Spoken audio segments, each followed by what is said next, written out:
पुरानिया मंत्री कैलाश चौधरी आज बाड़मेर में कीवी जन सुनवाई पंचायत समितियों नुई ग्राम पंचायतों बनाने घना आरा आया मिनख कैलाश जी कहो होले तारीखो गुड़ा मलनिंग मो बाजरा अनुसंधान केंद्र बने बींगो है जलसो इन कारणे घना आरा किसान बेत आपरान थी लेन जाइयो बढ़िया बाजरी को बीज। नमस्कार रोम रोम हूँ थोरो देसी पत्रकार देसी देख बिगर ब्रेक लाइक शेर माते अंगूठो टेक और तन जको वीडियो दिए है और वीडियो है बाड़मेर जैसलमेर का पुरानिया सांसद पुरानिया केंद्रीय मंत्री कैलाश जी चौधरी दिल्ली वाला जकी बोटंग में बीजेपी जीत मिले पसे बे इन जगह हमें बाड़मेर आउड़ा है एन आज बाड़मेर के मो बोंगो जको चोटन रोड दुर्गा रेजिडेंसी में आप गए ऑफिस बनाउड़ो है बी जगह जन सुनवाई को कार्यक्रम राख्यो एन ई जन सुनवाई के मो पूरे बाड़मेर जिले हूँ घना आरा कह जूँ गाँव का मिनखा बे आपकी समस्याओं ले परान ई जगह आया हा। कैलाश जी कहो कि भाई हमें जको मोहल्ली सरकार पंचायती राज को पुनर्गठन कर नुई पंचायत समितियों नुआ ग्राम पंचायत बनावे है तो बन ले परान घना आरा मिनक ई जगह आया है तो बोंगी हैंगोंगी बातों में हुण ली है हुण परी सरकार हूँ जकाई कह जूँ ओंगी मदद करनी है बा मदद करावो एन हाथे हो कहो कि भाई दूजी कोई समस्याओं ले परान जका आया है तो बोंगे हारू तो मैं अफसरों फोन कर कह दियो हैंगों की समस्या का समाधान करने का निर्देश देना है। मिन कहूँगी हुणवाई करते टाइम कैलाश जी कहो कि भाई पहला हरियाणा का बोट आए रहा बीऊ पचे राजस्थान के मोई उपचुनाव होना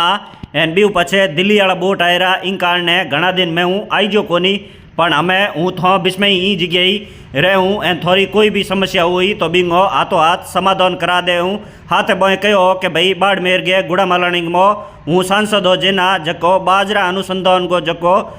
भूमि पूजन करन कौम हरू करायो बजट स्वीकृत करा पर बिंगो 70% कौम पूरो हो गयो है एन आने वाली 16 तारीख को गुड़ा मलानिंग मो मोटो हागेड़ो किसानों को जलसो राखुड़ो है तो बिंग मो जिताई बाड़मेर जिले का किसान है बे हैंगी ई जगह आन देखे कि भाई केड़ो बाजरी वालों अनुसंधान केंद्र बने हैं बी जगह कया विज्ञा जका वैज्ञानिक है बे ई जगह बाजरी मत के कौम करे एन बिन दिन जका जिताई किसान आई बने बढ़िया कह जूँ बाजरी वालों बीज ही फ्री के मो दे इन कारण थे हैंगी घना घना ई जगह भी सम्मेलन के मो आयो रहा एन हाथ कैलाश जी कहो कि भाई पूरे राजस्थान में हमें डबल इंजन की सरकार है तो हमारी के जो सरकार किसानों के हारू गरीबों के हारू कोई कमी रखे को नहीं एन लाइट ही घनी दे तो लारे ई वीडियो के मो थे बोंगी बात बोंग खुद गए मुंडे हुण लो कि भाई बोए के कहो है तो थे बोंगी बात हुण लो एन बोए जको दिल्ली चुनाव में बीजेपी जीत मिली है बिन लेनी के कहो है भाई पूरी बात बोंग खुद गए मुंडे हुण लो एनी वीडियो ने घणो घणो शेयर कर दो ताकि गाँव ढोणी में बैठुड़े हैंगी मिन को तक समाचार पूछ जाए कि भाई बाड़मेर जैसलमेर का पुरानिया सांसद कैलाश जी चौधरी ई जगह चोटन रोड OS मोटर के हमले पे आपके ऑफिस एन बेत आ जन सुनवाई की हुई एन बड़ा कि नहीं थोड़ा कोई कौम हुए तो बी जगह जान थे मिल लियो। वासियों को धन्यवाद देता हूँ कि उन्होंने एक ऐसी राष्ट्रवादी विचारधारा की पार्टी भारतीय जनता पार्टी को समर्थन दिया और दिल्ली के अंदर डबल इंजन की सरकार बनी और एक ऐसी सरकार का अंत हुआ जो झूठी थी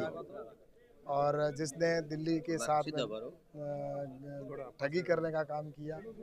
दिल्ली की जनता के साथ में जिस प्रकार से धोखा किया 10 साल तक और दिल्ली पीछे रह गया तो उसका अंत हुआ है और अच्छा सुशासन आने वाले समय में होगा। और वहाँ पर जिस प्रकार से हम भी सब चुनाव में लगे हुए थे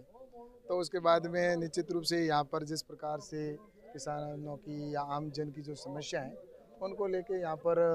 सुनवाई चल रही है और कई ऐसे लोग जिनके वास्तव में जेन्युइन विषय थे उनके ऊपर प्रशासन से बात की है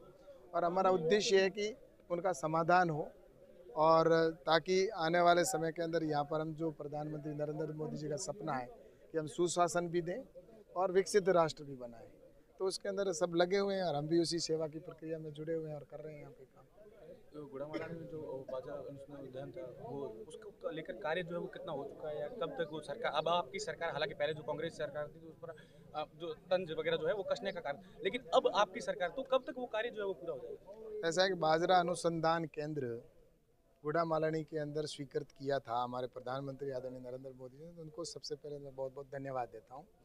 और उसके बाद में ये मेरे ही मंत्रालय का था, वित्तीय स्वीकृति जारी हो गई, टेंडर हो गया, टेंडर होने के बाद में बिल्डिंग का काम है वो लगभग 70% पूरा हो चुका है और 30% जो बचा उसका काम अभी चल रहा है और 1 साल पूरा होने पर 16 तारीख को बहुत बड़ा वहाँ पर किसानों का सम्मेलन रखा गया है जिसके अंदर हम भी जाने वाले हैं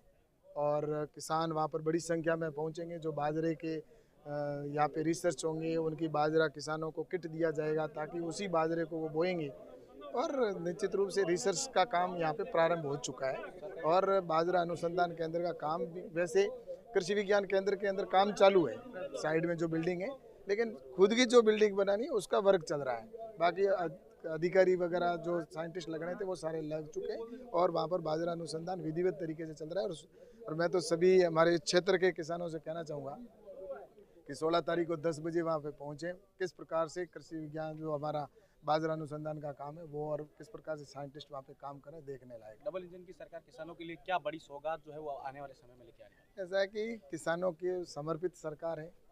चाहे वो युवा हो, मजदूर हो, किसान हो और महिलाएं हो, सबके लिए नरेंद्र मोदी जी की सरकार काम कर रही है। और राजस्थान की सरकार ने तो आपको पता है संकल्प पत्र के अंदर जो घोषणा की थी उनमें से 60% पूरी की है, आगे भी करेंगे। जो बची है वो अभी बहुत साल समय पड़ा है हमारे पास में। और किसानों की रही बात तो आपने देखा होगा कि किसानों के लिए कितना बड़ा काम हुआ है। 2000 रुपये हमारे मुख्यमंत्री जी ने किसान सम्मान निधि के तौर पर किसान को देना शुरू किया है। पहले मोदी जी देते थे 6000 रुपये जो दे रहे हैं उनके साथ ऐड करके और 2000 रुपये शुरू कर दिए। ये घोषणा पत्र में और संकल्प पत्र में था। और इसी प्रकार से निश्चित रूप से मैं आपको कहूँगा कि किसानों के लिए जो अभी किसान का बेटा हो चाहे कोई भी हो 12 लाख रुपए तक का जिस प्रकार से घोषणा हुई है कि इनकम टैक्स नहीं लगेगा, तो इसमें भी किसान के बेटे को लाभ होगा। अन्य प्रकार के सीड है वगैरह है, वो बीज वगैरह जो देना है वो कृषि विज्ञान केंद्र के माध्यम से वितरित किए जा रहे हैं। और भी कई योजनाएं। पर यहाँ के किसान जो है आज भी दिया तले अंधेरे की जिंदगी जो है वो जी रहे हैं। यहाँ के किसानों के लिए देखिए सोलर प्लांटों की कई बड़ी कंपनियां यहाँ आ चुकी है, बड़े बड़े जो पवन ऊर्जा के पंखे वो लगे, लेकिन यहाँ के किसानों को अभी तक लाइट नहीं मिल रही। वो लगातार इसको लेकर कई बार धरने देते हुए नजर आते हैं। देखो ऐसा है कि लाइट यहाँ पे थी कहाँ, कांग्रेस की सरकार जब रही तो यहाँ पर गांव अंधेरे में रहते थे गांव के लोग।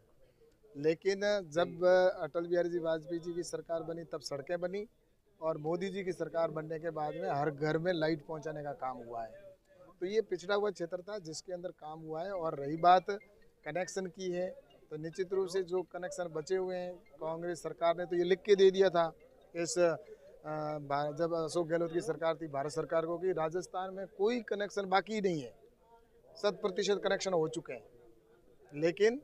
वो गलत लिखा था, उसके बावजूद कुछ कनेक्शन बाकी है। तो हमने 2 बार पैसे स्वीकृत करवाए थे, 3 बार, लेकिन उन्होंने उस समय कनेक्शन नहीं किए थे, पैसे लैप्स हो गए। लेकिन अब वापस हमारी सरकार बनने के बाद में काम हुआ, टेंडर भी हुए और कई कनेक्शन होंगे। और रही बात लाइट की तो निश्चित रूप से लाइट की जैसी व्यवस्था है, क्योंकि ये सब व्यवस्था बिगाड़ के गई इन्होंने अशोक गहलोत की सरकार ने। अब निश्चित रूप से प्रयास किए जा रहे हैं कि GSS अधिक से अधिक बने और ताकि ज़्यादा से ज़्यादा फीडर हो तो वहाँ पर लाइटें पहुँचे, इसके लिए लगे हुए हैं। और निश्चित रूप से बहुत जल्दी सारी सुविधाएं अच्छी होगी। सर, आज जन सुनवाई में किस प्रकार की लोगों की समस्याएं सामने आई है और पंचायतों का भी पुनर्गठन हो रहा है, तो उसको ऐसा है कि आज जो जन सुनवाई थी इसमें अधिकतर जो विषय आए हैं वो हमारे पंचायती राज के अंदर जो पुनर्गठन हो रहा है। हमारे मुख्यमंत्री जी का विजन है कि आने वाले समय के अंदर सुविधाएं हो, अधिक से अधिक पंचायत समितियां नज़दीक हो और पंचायतें नज़दीक हो ताकि लोग ज़्यादा से ज़्यादा सुविधा ले सके, अधिक दूरी पर नहीं जाना पड़े। तो इस दृष्टि से ये संकल्प पत्र में भी हमने घोषणा की थी चुनाव से पहले कि हम पुनर्गठन करेंगे, तो उसी प्रक्रिया के अंदर हो रहा है। और निश्चित रूप से आने वाले समय के अंदर ये काम जब पूरा होगा तब लगेगा कि कितनी पंचायतें बनी हैं, कितनी समितियां बनी हैं। तो इसको लेकर अन्य भी समस्याएं जो थी उनको लेकर भी इस जन सुनवाई के अंदर विषय आए। और मुझे लगता है कि लोगों की समस्या का समाधान करना एक जनप्रतिनिधि का दायित्व तो बनता है। तो मैं निश्चित रूप से कह सकता हूँ कि मैं जनता के बीच में हूँ और जो लोग आए उनका समाधान जल्दी से जल्दी करके और इनको प्रशासन से जहाँ भी बात करनी करके और समाधान करूँ, इस दिशा में आज की जन सुनवाई रखी गई। धन्यवाद।